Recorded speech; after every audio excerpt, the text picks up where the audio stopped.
Salam sejahtera untuk kita semua. Dalam video kali ini, saya akan membahas tentang Pancasila merupakan sistem filsafat. Pancasila sebagai sistem filsafat merupakan bahan renungan yang mengunggah kesadaran para pendiri negara, termaksud Soekarno ketika menggagas ide filosofi Great. Nah, perenungan ini mengalir ke arah upaya untuk menemukan nilai-nilai filosofis yang menjadi identitas bangsa Indonesia. Perenungan yang berkembang dalam diskusi-diskusi sejak sidang BPUPKI sampai ke pengesahan Pancasila oleh PPKI, termaksud salah satu momentum untuk menemukan Pancasila sebagai sistem filsafat. Menelusuri konsep dan urgensi Pancasila sebagai sistem filsafat. Yang pertama, konsep Pancasila sebagai sistem filsafat. Apa yang dimaksudkan dengan sistem filsafat? Beberapa pengertian filsafat berdasarkan watak dan fungsinya sebagaimana yang dikemukakan Titus Smith dan Nolan sebagai berikut. Yang pertama, filsafat adalah sekumpulan sikap dan kepercayaan terhadap kehidupan dan alam yang biasanya diterima secara tidak kritis, artinya informal. Yang kedua, filsafat adalah suatu proses kritik atau pemikiran terhadap kepercayaan dan sikap yang sangat dijunjung, artinya formal. Yang ketiga, filsafat adalah usaha yang mendapatkan gambaran keseluruhan, artinya komprehensif. Yang keempat, filsafat adalah analisis logis dari bahasa serta penjelasan tentang arti kata dan konsep, artinya analisis linguistik. Yang kelima, filsafat adalah sekumpulan problematik yang langsung mendapat perhatian manusia dan dicarikan jawabannya oleh nilai-nilai filsafat, artinya aktual dan fundamental. Yang berikut B, urgensi Pancasila sebagai sistem filsafat. Pertama, manusia telah memperoleh kekuatan baru yang besar dalam sains dan teknologi yang telah mengembang bermacam-macam teknik untuk memperoleh ketentraman dan kenikmatan. Kedua, filsafat melalui kerjasama dengan disiplin ilmu lain memainkan peran yang sangat penting untuk membimbing manusia kepada keinginan dan aspirasi mereka. B. Menanya alasan diperlukannya kajian Pancasila sebagai sistem filsafat. Yang pertama, filsafat Pancasila sebagai genitivus objektivus dan genitivus objektivus. Pancasila sebagai genitivus subjektivus artinya nilai-nilai Pancasila dipergunakan untuk mengkritisi berbagai aliran filsafat yang berkembang, baik untuk menemukan hal-hal yang sesuai dengan nilai-nilai Pancasila maupun untuk melihat nilai-nilai yang tidak sesuai dengan nilai-nilai Pancasila.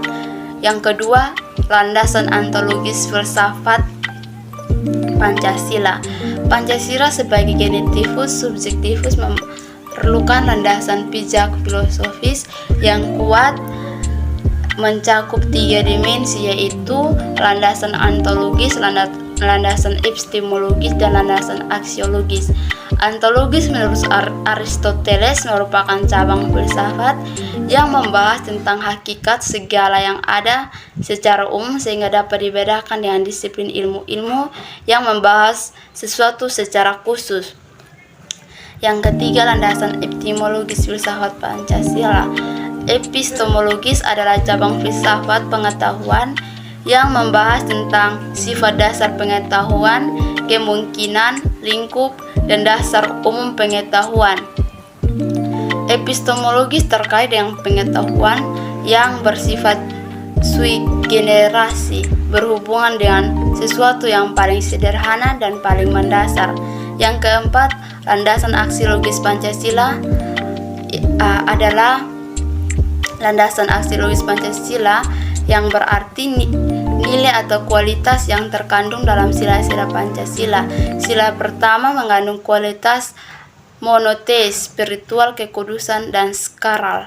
Yang sila kemanusiaan mengandung nilai martabat, harga diri, kebebasan, dan tanggung jawab. Sila persatuan mengandung nilai solidaritas dan kesetiakawanan. Sila keempat mengandung nilai demokrasi, musyawarah mufakat, dan berjiwa besar. C. Menggali sumber histori, sosiologi, politis tentang Pancasila sebagai sistem filsafat. Sumber histori Pancasila sebagai sistem filsafat. Pembahasan sila-sila Pancasila sebagai sistem filsafat dapat ditelusuri dalam sejarah masyarakat Indonesia sebagai berikut. Yang pertama atau A, sila ketuhanan yang Maha Esa. Sejak zaman purbakala hingga pintu gerbang kemerdekaan negara Indonesia, masyarakat Nusantara telah melewati ribuan tahun pengaruh agama-agama lokal, yaitu sekitar 14 abad pengaruh Hindu dan Buddha, 7 abad pengaruh Islam, dan 4 abad pengaruh Kristen. Tuhan telah menyejarah dalam ruang publik Nusantara. Yang ke B, sila kemanusiaan yang adil dan beradab. Nilai-nilai kemanusiaan dalam musyawarah Indonesia dilahirkan dari perpaduan pengalaman bangsa Indonesia dalam menyejarah bangsa. Indonesia sejak dahulu dikenal sebagai bangsa maritim, telah menjelajah berbagai penjuru Nusantara bahkan dunia. C. Sila persatuan Indonesia. Kebangsaan Indonesia merefleksikan suatu kesatuan dalam keragaman serta kebaruan dan keislaman. Indonesia adalah bangsa majemuk paripurna yang menakjubkan karena kemajemukan sosial, kultural, dan teritorial dapat menyatu dalam suatu komunitas politik kebangsaan Indonesia. D. Sila kerakyatan yang dipimpin oleh hikmat kebijaksanaan dalam permusyawaratan perwakilan. Demokrasi sebagai bentuk pemerintahan dari rakyat oleh rakyat dan untuk rakyat memang merupakan fenomena baru di Indonesia yang muncul sebagai ikutan formasi negara Republik Indonesia Merdeka. E. Keadilan sosial bagi seluruh rakyat Indonesia. Masyarakat adil dan makmur adalah impian kebahagiaan yang telah berkobar ratusan tahun lamanya dalam dada keyakinan bangsa Indonesia. Sumber sosiologi Pancasila sebagai sistem filsafat. Sumber sosiologi Pancasila sebagai sistem filsafat dapat diklasifikasikan ke dalam 2 kelompok. Pertama, masyarakat awam yang memahami Pancasila sebagai sistem filsafat yang sudah dikenal masyarakat Indonesia dalam bentuk pandangan hidup, way of life, yang terdapat dalam agama, adat istiadat, dan budaya berbagai suku bangsa Indonesia. Kelompok yang kedua, masyarakat ilmiah akademis yang memahami Pancasila sebagai sistem filsafat dengan teori-teori yang bersifat akademis. Yang ketiga, sumber politis Pancasila sebagai sistem filsafat. Pada awalnya Pancasila merupakan konsekuensi politik yang kemudian berkembang menjadi sistem filsafat. Yang berikut D, membangun argumen tentang dinamika dan tantangan Pancasila sebagai sistem filsafat. Yang pertama, dinamika Pancasila sebagai sistem filsafat. Pancasila sebagai sistem filsafat mengalami dinamika sebagai berikut. Pada era pemerintahan Soekarno, Pancasila sebagai sistem filsafat dikenal dengan istilah filosofis crosslock. Gagasan tersebut merupakan perundungan filosofi Soekarno atas rencananya berdiri negara Indonesia Merdeka. Yang kedua, tantangan Pancasila sebagai sistem filsafat. Beberapa bentuk tantangan terhadap Pancasila sebagai sistem filsafat muncul dalam bentuk-bentuk sebagai berikut. Pertama, kapitalisme, yaitu aliran yang meyakini bahwa kebebasan individual memiliki modal untuk mengembangkan usahanya dalam rangka meraih keuntungan sebesar-besarnya, merupakan upaya untuk menyejahterakan masyarakat. Kedua, komunisme adalah sebuah paham yang muncul sebagai reaksi atas perkembangan kapitalisme sebagai produk masyarakat liberal. Komunisme merupakan aliran yang meyakini bahwa kepemilikan modal dikuasai oleh negara untuk kemakmuran rakyat secara merata. E. Mendeskripsikan esensi dan urgensi Pancasila sebagai sistem filsafat. Pertama, esensi hakikat Pancasila sebagai sistem filsafat. Yang kedua, urgensi Pancasila sebagai filsafat.